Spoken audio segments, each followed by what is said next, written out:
What to do with inherited tenant? Inherited tenant is when you buy a property and the tenant is already in place.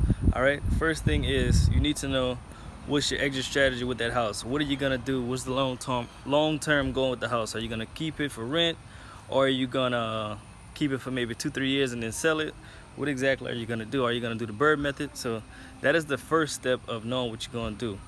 All right. So let's just go through all the examples. If you're gonna, let's just say, keep it for the next 3 years, I would say, well, it depends on your tenant. Another thing, you need to vet the tenant or ask the previous landlord, is the tenant good? Are they pay on time? How long they been there?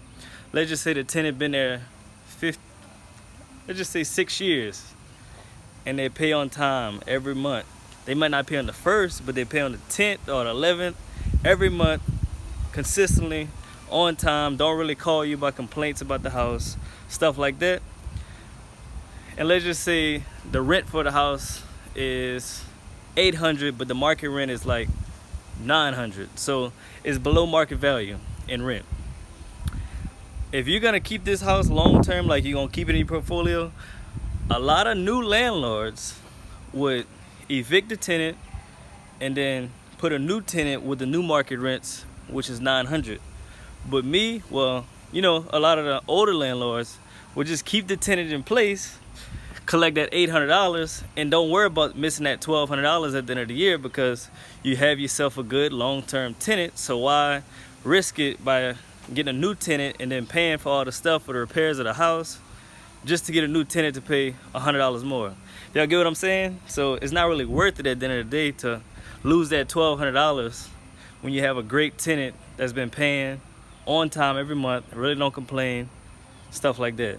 Another thing, if you're gonna keep this property short term, like maybe you plan to sell in the next 3 to 5 years, then what I would do is evict the tenant, do all your upgrades to the house. You make the house appraised for more, now it's worth more than what you initially bought it for. So now you have equity in the property. You could do a cash out refi, get all your money back out, and then put a brand new tenant in it. And then your rent will be the $900 or the $950. What's another way? Another thing is ask the tenant that's in place already, hey, would you like to own this house since you've been paying rent for the last, 2-3 years, 5 years, whatever. You're gonna offer them a non-refundable down payment, $5,000, whatever you want to get. Make sure you ask them around December, so it could be in their head around tax season. So that's another strategy. And also another thing, if the tenant in the house think they're running stuff and they own the house and they make the rules and they pay when they want payment plans, they gotta go.